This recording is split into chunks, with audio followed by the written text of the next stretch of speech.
Hey beautiful friends, I'm over here trying to fix my hair because I've got some like random hair that's going crazy there. So hi everybody, I hope you guys are having a really great week so far. I can't believe that it's another week that's almost passed already. So I'm gonna pop over and make sure that I'm actually in the right group, because I tend to be hyper paranoid that I have gone live in some group that is totally not related to anything that I want to talk about. And I'm in the right group, so yay! If you guys are popping on, make sure you say hi. Leave me a comment down below, or leave a little smiley face or an angry face if you want. Just let me know that you're here. And if you're watching the replay, same thing. You know, leave me a comment, let me know that you've been watching it, or give me a heart, or give me a laugh face, or whatever. So just wanted to know that I'm not just over here talking to myself. But today I want to talk about food journals and why I personally don't use them in my practice, and then also give you maybe some insight into how your relationship with food and body might be influencing what you're writing in your own food journals. If you're working with a practitioner that has you doing a food journal, or maybe you keep a food journal for yourself, these are just some thoughts that I had about that. So, and I actually wrote down notes for myself today, because I have a tendency to get on here and I want to say 5 million things, and then I always forget what I wanted to talk about. So I actually made myself notes today. But so my goal, like the overarching goal for the work that I do, is to help create a neutral place around food and around body. If I could totally eliminate this whole good foods and bad foods thing, and this idea that if we eat a certain way we're a good person, or if we eat another way we're a bad person, that would make my whole life worth living. I mean, that would be a huge, huge shift in our culture and in our society, because there's a lot of morality that gets kind of caught up with what we eat. And, you know, depending on the influences that you've had throughout your life, maybe starting in childhood, or maybe while you were a teenager, a young adult, or maybe even into adulthood, you may also have these thoughts of like, oh, if I eat X, Y, and Z, I'm a good person, but if I eat X, Y, and Z, I'm a bad person. So I really would love to like shift this whole idea that our self-worth is tied up into what we put in our mouth, because it's just not true. We're not a good person if we eat a certain way, and we're not a bad person if we choose to eat a different way. So that is definitely where I come from with all of the work that I do, and pretty much everything that I share in this group and on my blog and all of that. So today I want to talk specifically about food journaling. And so if food journaling is working really well for you, then by all means, keep at it. In my opinion, if it's not broke, don't fix it. So if it's working well for you and you don't feel like you have any issues around it, then by all means keep up with it. But if food journals stress you out, or you just simply hate writing down all of your food and tracking it, or maybe you find yourself coming up with some weird emotions along the way while you're food journaling, then I wanted to dive a little bit deeper into that today. So I personally don't use food journals in my own practice. So if you ever came on board with me as a client, I'm never going to ask you for a food journal. That's on my things of I don't do in my practice. And I do this for a number of reasons. I do it based on my own personal experience. I do it based on what I've seen in my community and among my family and friends and colleagues. And I also do it because I was trained not to do a food journal. The training that I did from the Institute for the Psychology of Eating is, I shouldn't say anti-food journal, because I think food journals do serve a really good purpose in the right context and for the right people. But as a whole, they tend to trigger some emotions and stuff that may not feel so good and may not lead to us being completely honest when we actually are journaling about our food. So I have had a relatively unhealthy relationship with food and body since I was about 8 years old. It got progressively worse. There was there was something that happened when I was 8 years old that I won't go into, but it kind of like was a turning point for me, and it made me feel as though I wasn't good enough as I was then. So from that point, that was a very influential pivot point in my life. So I started getting this idea that I wasn't good enough, or that I should lose weight, and I was just a normal, average kid. I mean, I look at pictures of me and I was just a kid.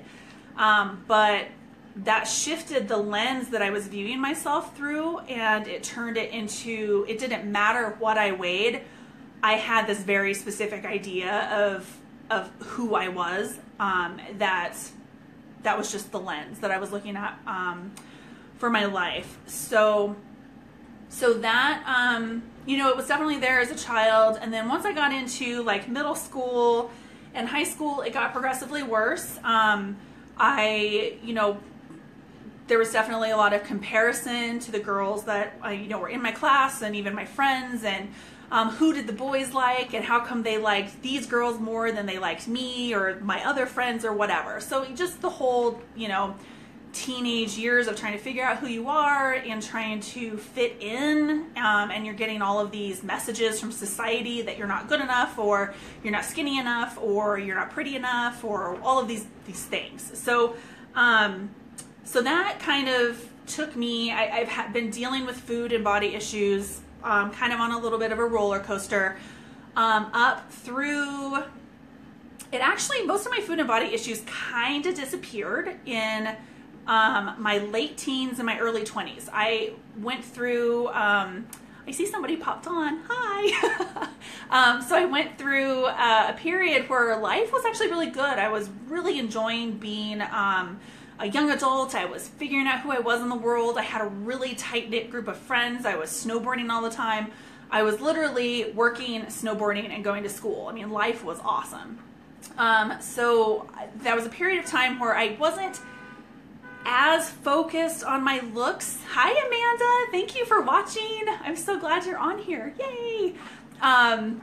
So I wasn't as focused on my looks, and some of the body shame and stuff kind of went away. I started dating, and, discovered that, I actually was pretty and boys did like me.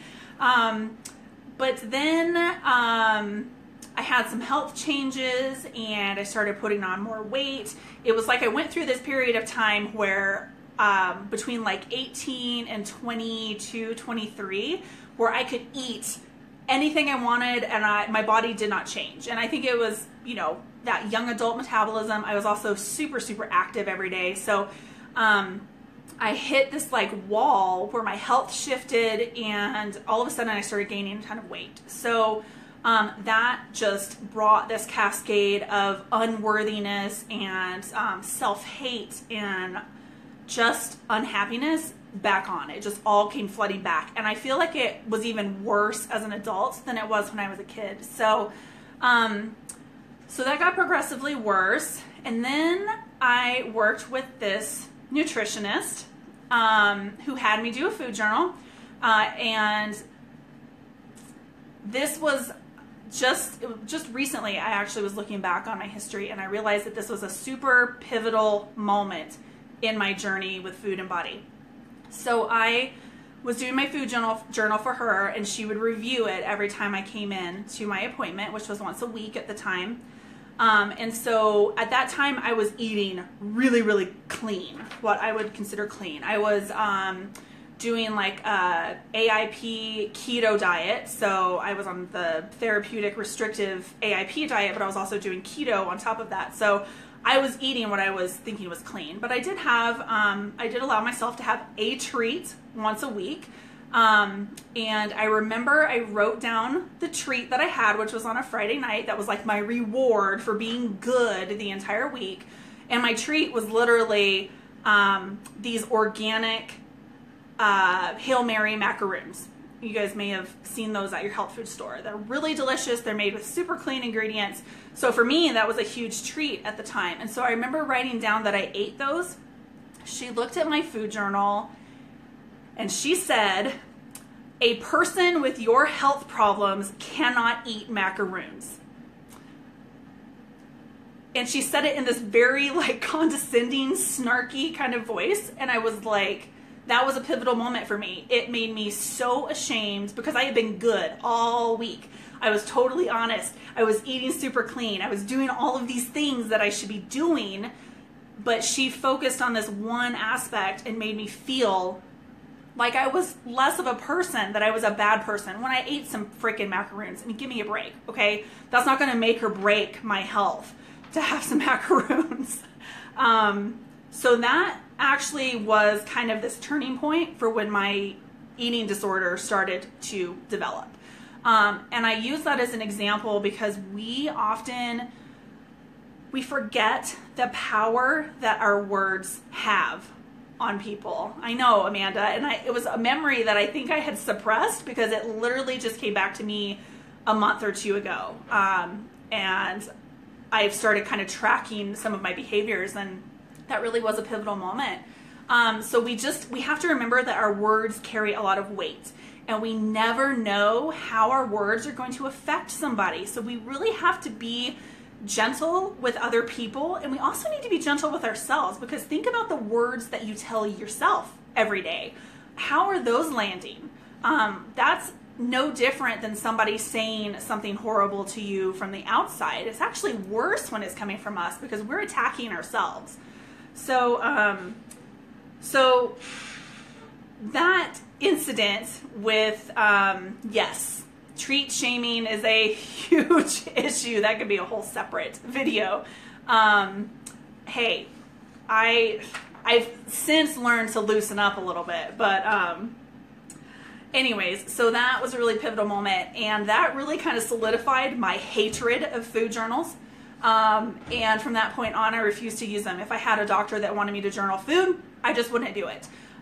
Or if I did it, I turned into a liar and an omitter, because I would want to write down what I thought they wanted to see, rather than what I was actually eating, because I had so much shame around what I was eating. And even when I was eating what is considered a really healthy diet, I still had a lot of shame about it because I was so scarred from being scolded and reprimanded by a nutritionist that I just wasn't eating good enough. And someone with my health problems couldn't possibly have a macaroon, that I just became really fearful of it. And so I either just didn't do a food journal for them, or I would lie on my food journal because I was embarrassed and ashamed. So that really solidified kind of my stance on food journals. But then I learned also with more life experience and everything, that I was not alone in these triggers. So I want to make it really clear that in my opinion, there are no right or wrong behaviors around food.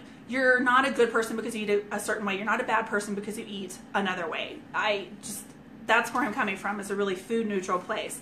Everything just is, and what you eat is not an indication of your worth or your value on this earth. So I like to really keep things in a very neutral container, and that's where I come from. Honesty is always going to be really important. So specifically about food journals, the ultimate goal of a food journal is to really get a good snapshot of what you're eating and see if there's areas that need to be tweaked. In some cases, there's not going to be areas that have to be tweaked. But in other cases, there might be some areas that need a little bit of shifting. And the best way for your practitioner to know how to guide you into making those shifts is to be honest with them. But if you are being triggered and you have strong emotions or shame or embarrassment about your food choices, or what you think you should and shouldn't be eating, or what you think that practitioner is going to judge you on, then the whole honesty, transparency thing with food journals goes completely out the window. So I have a zero judgment zone in this group, in my communities, on my blog, and in my practice. I want you to be honest with me. I also want you to feel comfortable being honest with me, that I'm not going to judge you for your choices. So I've found that behaviors around food journals tend to come up in 3 different ways. And of course, there's always going to be varying degrees of everything. But I've kind of narrowed it down into 3 behaviors. And so the first one is going to be the person that's neutral. They're completely neutral. They have a good relationship with food and body. They don't have emotional hang-ups around it. They're not tied in emotionally with what they eat. I have to say that these people are few and far between. I look around in my own personal life, in my friends, in my family, in my community, and I don't know a single person who has a truly healthy relationship with food and body. So it's rare that you get those neutral people, but they do exist. And then we have the good ones. We have the good people who use food journals as a way to bolster their goodness and their good behavior. And especially if they know that somebody's going to be reviewing the food journal, they will make sure that they eat really, really clean during that time, and that they don't give whoever's going to be reviewing it any kind of reason to think less of them. So they kind of come to it, there is some emotional satisfaction that we get when we're being good.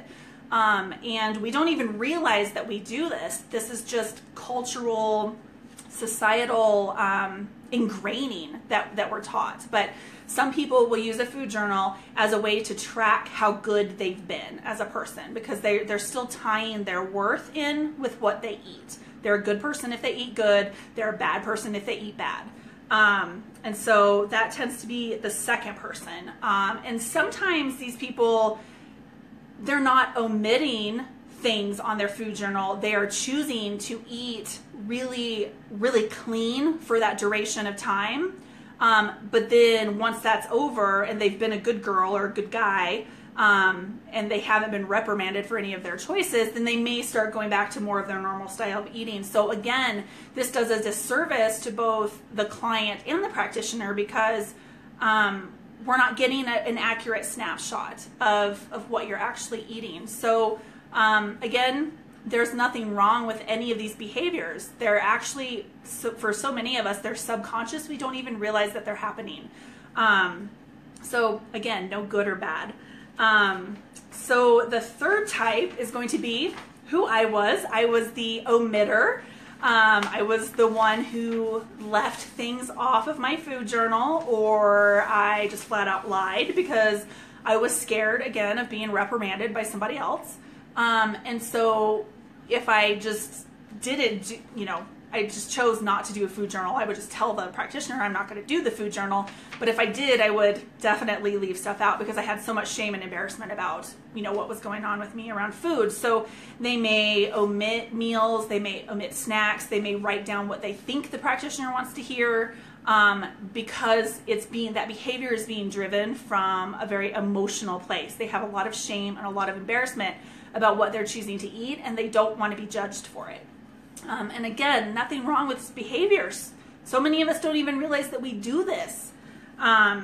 So these people really feel like they cannot be truly honest with what they are eating. And I think that again, it does a big disservice to both the client and the practitioner in that relationship, because we can't know what we need to shift and what we need to bring attention to if we're not being totally honest. But I also know how difficult it is to be honest when you're scared of being reprimanded or shamed. So I wanted to tell you guys that if you have any of these emotions that come up with food journaling, first of all, know that you're not alone, and know that there are 0 good or 0 bad behaviors. There's just behaviors. It just is. It's just data collection. It's just information gathering. And that your worth is totally not determined by what you eat. So your value in this world is not determined by what you put in your mouth. And we sometimes get caught up in this loop, excuse me, where we start tying our value into certain behaviors. And this can be kind of a dangerous loop for us to get into, and we don't even realize that we're in it. So this is just more of let's cultivate a little bit of awareness around these issues. And I did want to mention that, if you end up working with somebody who does want you to do a food journal, be honest on it. Or if you've got reservations about it and you're not sure that you can be honest, bring this up with your practitioner. because they ultimately, most practitioners are here to help you and they want to serve you. Hopefully they have a little bit more of a tactful way of dealing with things and responding to their clients than the nutritionist did that I was working with. But discuss this with them. Don't be ashamed, don't be afraid, don't be scared to discuss these kind of issues, because they're really, really important for you to discuss. And then if you do a food journal and you happen to be reprimanded or scolded, speak up. Let that person know that what they said hurt you and it impacted you. That was one thing I didn't do. She said that and I shrunk. I just went inside and I turned into this tiny little shell. I did not speak up. I did not stand up for myself. I did not let her know that her words impacted me. We have the right to protect ourselves. We have the right to let people know if their words are hurting us. And ultimately, too often we give our power away to people without even really realizing that we do that. And this happens a lot in the medical world, in the doctor-patient dynamic. We often give away our power to the doctor or to whatever other practitioner we're working with, and we forget that we have a voice. We forget that ultimately nobody knows us and our bodies better than us. So we absolutely have to reclaim that power and start standing up for ourselves and start bringing awareness to the things that are really bothering us and the areas that we're really struggling in. That's super, super important. And we are not going to be able to heal our unwanted behaviors around health and around food and around body unless we learn to start reclaiming that power. So I hope that this has been helpful for you guys. Food journals were something that was, for whatever reason, were on my mind a lot recently, probably because I had that revelation and that resurgence of that memory that happened with that practitioner in the past. And so it's something that's really been on my mind. So I wanted to just share my thoughts about it. I would love to hear from you guys down in the comment section below. Let me know what you guys think. Let me know if there's any areas that you're struggling in that maybe you need a little bit more clarity around, and I'd be happy to offer you guys some suggestions down there. So I guess that is it. I'm going to wrap up for today. Thank you guys so much for watching. I really appreciate you being here. And again, let me know if you have questions and if there's anything that I can do to serve you on your journey to health and to peace.